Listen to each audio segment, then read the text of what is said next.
Okay, so it's not that we are learning something very new here. We're just building up on our knowledge that we have gained from previous 2 or 3 lectures about the op-amps, their ideal characteristic, their real characteristics, and some of the basic rules, golden rules that we have developed. And we're just gonna keep on doing that. So the first application is that of a summing amplifier. What summing amplifier is, think of it, it's actually in music industry, it is very widely used. So you are trying to compose a music, and then you got different musical instruments playing in the background. You got violin, or you got guitar, bass, you got drum, and some other musical instruments.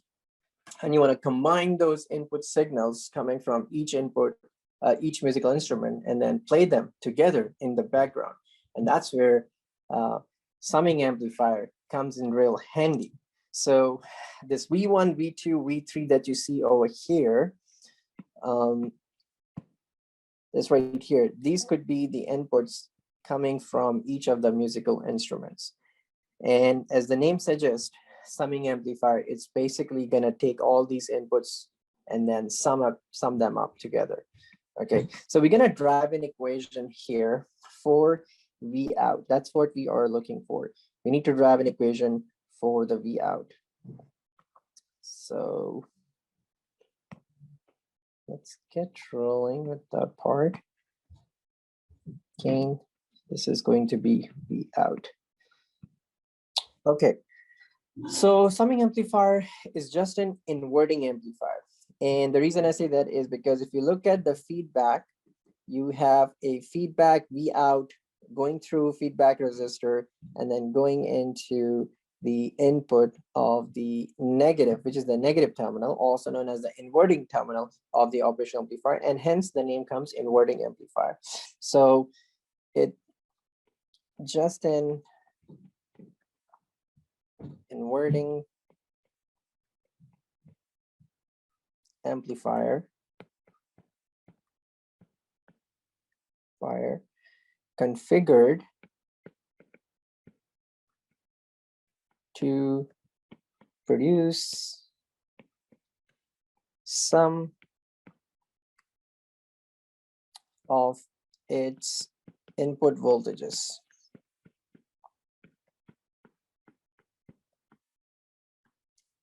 Now, remember, I got V1 here, V2 here, V3 here, but you can add, as many as you like, V4, V5, and then this can go so on and on. Okay, so for this example, we just have 3 of those. But again, like I said, and the first thing what we're gonna do over here is to add this node right here.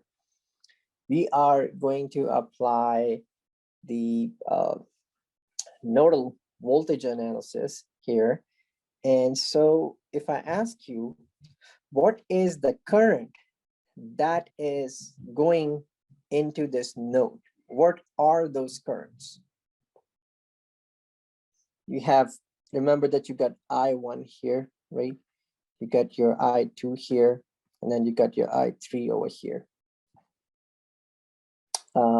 You have V out, part of the V out, because V out is fed back into the negative terminal op-amp, so the current directions is also given here. At this node right here, which I say this is my node A, what is the current entering, what is the current leaving here? What would that equation be? That would be I1 plus I2 plus I3 plus IF equals N. Okay, all right. Applying KCL at node A, so I would get I1 plus I2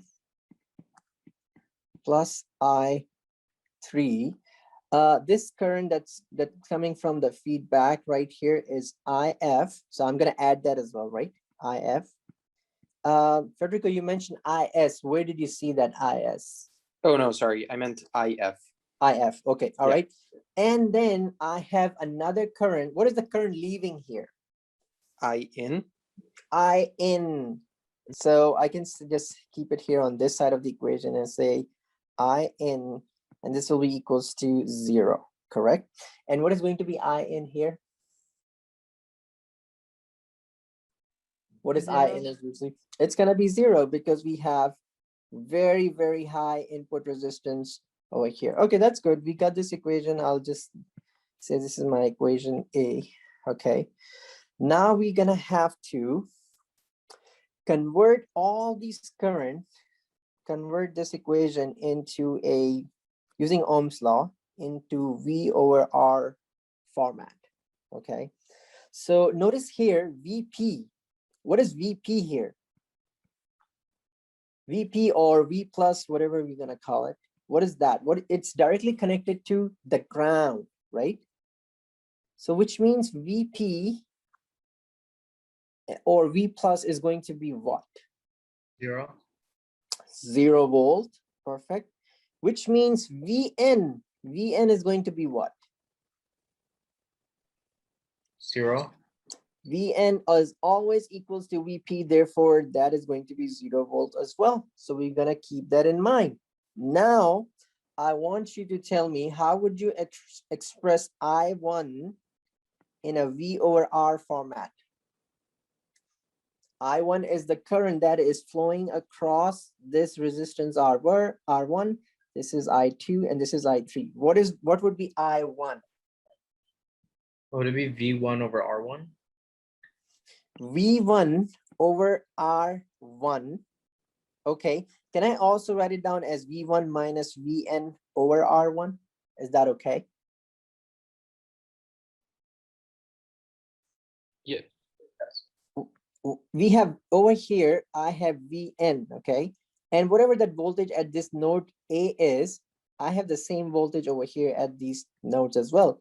But because Vn Vp equals to 0, so the equations, if I can further, this equation can become V1 over R1 because Vn is 0. Okay, so both are right. I'll just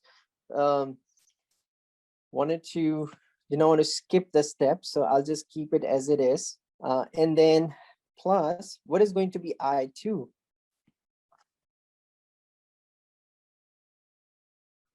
Yes, folks. V2 over R2.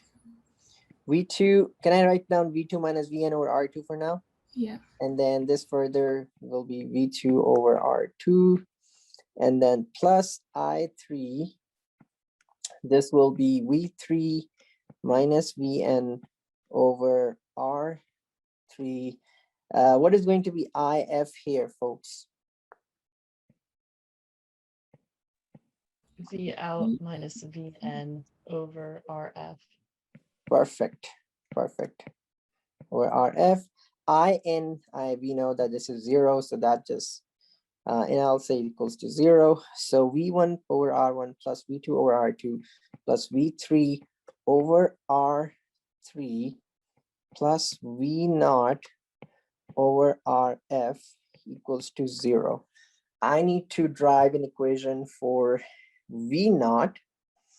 So I will just go here, say minus V0 over RF, taking RF, V0 over RF to the right-hand side of the equation, which becomes my left-hand side here. So I'll have a negative sign, and this will be V1 over R1, V2 over R2, plus V3 over R3, correct? And then negative V0, or if I need to move the negative sign to the right-hand side of the equation, it will become V0 equals to negative sign here. And then I have RF over R1 dot V1, correct?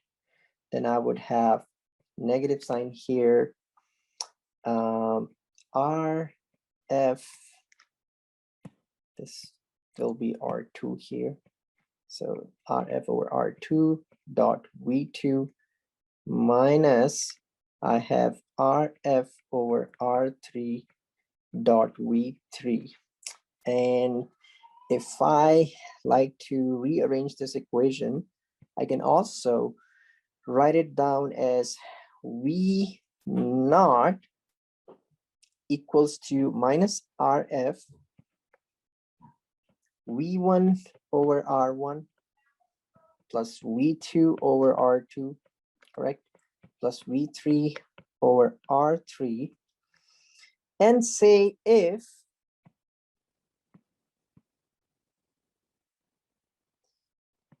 we have R1 equals to R2 equals to R3, then the above equation can also be written as V naught equals to minus RF.